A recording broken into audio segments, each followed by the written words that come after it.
જગ્યાનો પ્રતાપ? હા હે હા ખૂબ જોયો. હવે આવી જાઓ તમારી જગ્યા પર પાછા. આપણી પાસે કઈ છૂટકો છે? આવી જાઓ પાછા. લો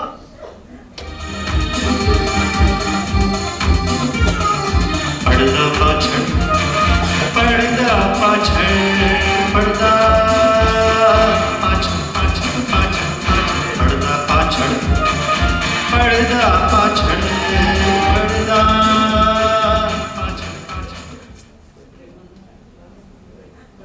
પ્રેમલ કા ગયો? એ એમના બાપુજીને બોલાવવા ગયા છે. આટલી નજીવી વાતમાં બાપુજી. નજીવી વાત?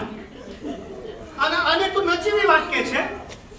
અરે અમારા લગ્ન જીવનને 10 વર્ષ થઈ ગયા, હજી એ નજીવી વાત અમારામાં બની જ નથી. ને તું આને નજીવી વાત કે છે? તમે મને શેની અને શું વાત કરો છો ને એની મને કશી જ ખબર નથી પડતી. જે કરવું એ કરો. હા જોયું વાત? જોયું તમે? આટલી છે. કોઈ કહેતી હોત તો એને.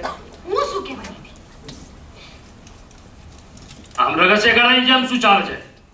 આગળ આગળ ચાલ અને મને ઘર બતાવો. હા, મને લાગે છે પ્રેમલના પિતાજીનો વાત છે કે કામ બીજા અંદર, અને હું એમની સાથે બધી વાત કરું. ના ના, એ 30 બાર ખા એના મનમાં સમજે છે શું? કેમ ભાઈ, તમે એના જેવા કુકુલિયા સામે ડાઉ કરો છો? એના આગળ બેઠો છે એનો બાપ, મરી નથી ગયો, સમજ્યા? અમને એ જ વાતનો અફસોસ છે. શું બોલ્યા રમેશભાઈ? ઓ જ્યારે મરવાની થાય ને ત્યારે જ વાઘરી વાળે જાય. તો ભલે ને પધાર્યા. હવે લાંબી લપન ચપ્પન કર્યા મને કહો આગળ વાત શું છે? વાત જાણે એમ છે કે અમુક સંજોગો જોતા અમને એવું લાગે છે કે આપણા પ્રેમલ અને પ્રીતિના લગ્ન થઈ જવા જોઈએ, અને પણ બને એટલા જલ્દી. ઓહો, તમારી પ્રીતિના મારા પ્રેમલ સાથે, અને એ પણ બને એટલા જલ્દી? અરે તમે લગ્ન કરવા નીકળ્યા છો કે શાકભાજી લેવા? લગ્ન કરવા. એ આટલા જલ્દી લગ્ન નહીં થાય. કેમ? કેમ કે આ પ્રેમલ મારો એકનો એક દીકરો છે અને હું એનો એકનો એક બાપ. લે, આજે ખબર પડી. મારે એના લગ્ન ખૂબ જ ધામધૂમથી કરવા છે. આમ શાકભાજી લેતા લેતા નહીં, સમજ્યા? આમ કુરડીમાં ગોળ નથી ભાગો. તમારી કુંડળીમાં નહીં ભાંગે, અમારી ખાયણીમાં ભાંગશું. પણ લગ્ન તો જલ્દી લેવા જ પડશે. લેવા જ પડશે એટલે જાઓ ખાય કરી લો. તમારી દાદાગીરી હું જરાય સહન નહીં કરી લઉં. એટલે પ્રેમલ ઘર પાછો જોતો નીકળ્યા છે લગ્ન કરવા, જાણે કેમ નથી દબાયેલો ના આવું. સમજી લેજો કે હું સ્વતંત્ર છું. એટલે પ્રેમલ ઘર પાછો. હલો, આ જોયું તમે આ ડોહાને? આરો ફોડ પાડ્યા વગર કોઈ વાત સમજશે જ નહીં. એનો પેલો દીકરો એના બાપે કીધું એ હેડ અલ્યા, એટલે આમ ટપ ટપ કરતો પગથિયા ઉતરીને ચાલતો ગયો. જોયું તમે? મારી તો મતી જ મારી ગઈ છે. સમજાતું નથી હું કરું. એક કામ કરું, પ્રીતિને બોલાવું ને એને કહું કે બેવને પાછા બોલાવ ને આજે બધી વાતનો ફેસલો કરી જ નાખું. પ્રીતિ આવી મોટા ભાઈ. પ્રીતિ જલ્દી આવ તું. શું છે મોટા ભાઈ? તું પેલા તારો પ્રેમલિયો ને એના પિતાજી હમણાં જ ગયા છે, તું જલ્દી બોલાવ એમને બોલાવ. મારે એમને બધી કોઈ વાત નહીં, ચીત નહીં, મારી સાથે કોઈ પૂછતા નથી. Okay, relax. તું જલ્દી બોલાવ એમને. મોટા ભાઈ રિલેક્સ કરો. પ્રેમને એમના પિતાજીને બોલાવા છે ને? જલ્દી બોલાવ. જલ્દી એમને બોલો છો, તમે બેસો અને ડીપ બ્રીથિંગ કરો. બેસો. કેટલો ગુસ્સો. બેસો. ડીપ બ્રીથિંગ ચાલુ કરો. પડદા પાછળ પડદા પાછળ પડદા પાછળ પાછળ પાછળ પડદા પાછળ પડદા પાછળ પડદા પાછળ પાછળ.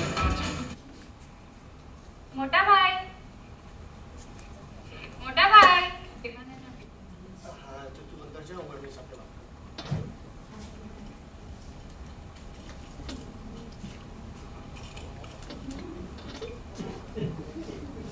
અરે વડીલ, તમે તો યાર ભારે ગુસ્સેવાળા. પણ તમે મને પૂછો તો ખરા કે આ લગ્ન કેમ જલ્દી લેવા છે? જુઓ, ઉતાવળે આંબા ના પાકે. આ લગ્ન જલ્દી નહીં થાય અને આ બાબતમાં હું એકદમ સ્વતંત્ર છું, કોઈનાથી દબાયો નથી. હા, હવે અમને બધાને ખબર છે કે તમે વિદુર છો, ત્યાંથી દબાયેલા હોય. એ હું વિદુર છું, એમાં આના લગ્નની શું તાવડ છે? કેમ આ પ્રેમલિયાએ તમને કશી જ વાત નથી કરી? અરે ના કેમ કરે રમેશભાઈ? આ તો છોકરા રહ્યા, છોકરા. છોકર મતમાં આવું બધું ચાલ્યા કરે. છોકર મતમાં હા, ચાલ્યા કરે ભાઈ. છોકર મતમાં ચાલ્યા કરે. પહેલા ઘરગથ્થા અને પછી લગ્ન, આવું ચાલ્યા કરે. મને એવું લાગે છે ક્યાં તો તમારું ક્યાં તો અમારું ચસકી ગયું છે. રમેશભાઈ, અમારું કઈ ચસકી જવા જેવું છે નહીં. ભાઈ, મને એવું લાગે છે કે આ તો તમે આ વાતને સમજ્યા નથી, કાં તો એની ગંભીરતાને જાણતા નથી. હવે લાંબી પિંચણ કરે અને કહો આગળ વાત શું છે? ભાઈ, વાત જાણે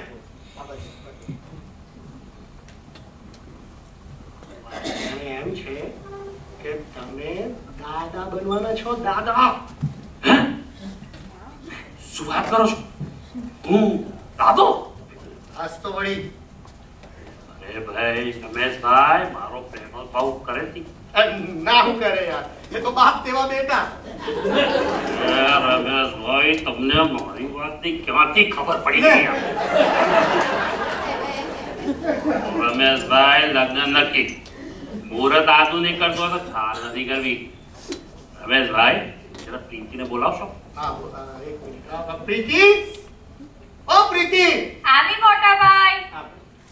રમેશભાઈ, જરા 100 રૂપિયા આપજો.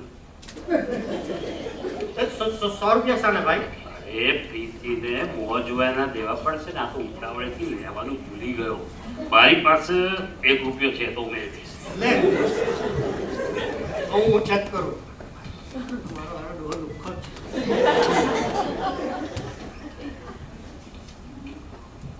100 નથી, 500 છે આ તો. અરે 500 છે. રમેશભાઈ, ચાલશે. એ તો પ્રીતિને તો દેવાના છે. એ ઢોળાય તો ખીચડીમાં. પ્રીતિને બોલાવશો જરા? પ્રીતિ, પ્રીતિ જલ્દી આવ. આવી મોટા ભાઈ. તમે આવો, બેસો, બેસો.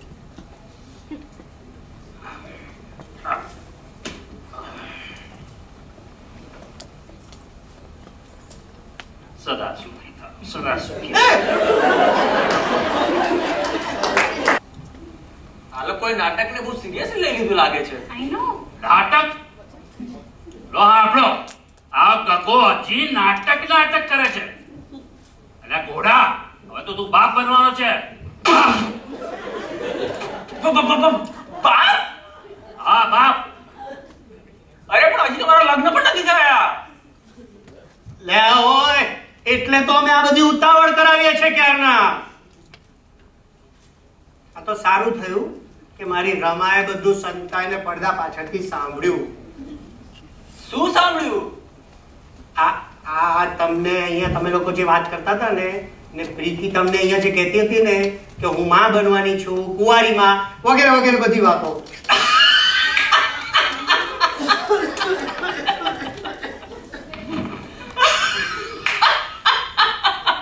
આટલું બધું કેમ હસો છો પણ?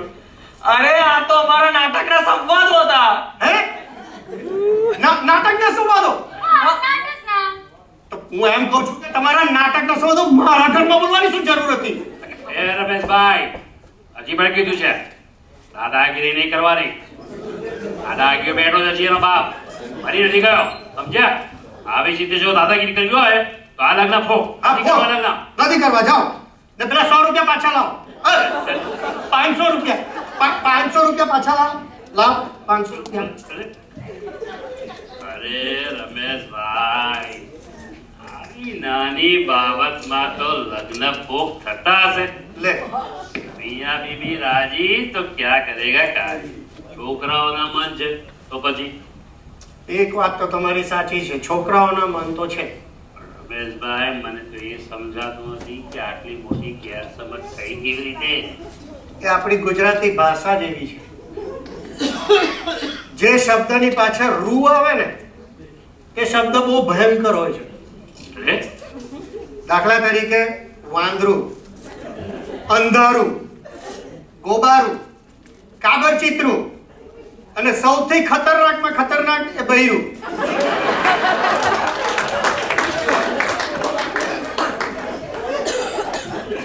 આ મારું બૈરું એટલે કે રમાએ આ બધી વાત તો સાંભળી પણ અડધી.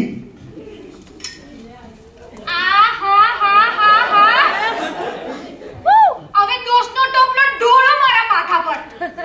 એ રમા તું બી શું યાર આ ઘરના બાળકો આવ્યું પહેલા. અરે રમેશભાઈ, હવે તમે તમારે ચલાવો જે ચલાવ્યું હોય. હું તો ઘરનો ઘરમાં બેઠો. હવે આ બેઠો. તે શું સગવડ છે બધી?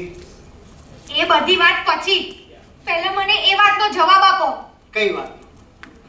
તમે હમણાં એમને કહેતા નહોતા કે મને સંતાઈને સાંભળવાની આદત છે? હા હે મેં એમને એવું કહ્યું? એવું તમને કોણે કહ્યું? કે કોણ? આ વાત મેં મારા કાનો કાન સાંભળી છે.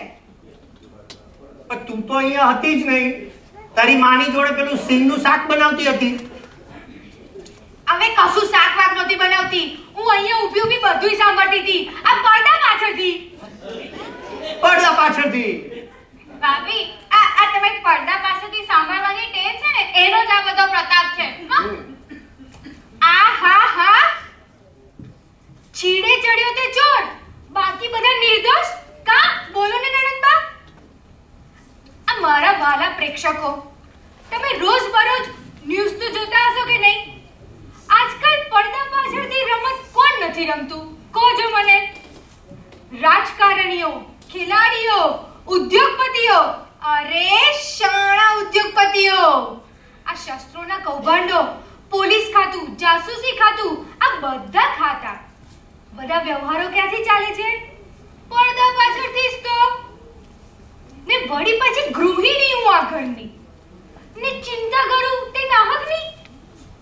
ઝીણી ઝીણી નજરે સૌને જોઉં ને ખેર ખાઓ ને પકડી પાડું. જે સાબરમતી લાવી છે આઝાદીને તાણી, મોટી થઈ જો જેનું રોજ પીને હું પાણી.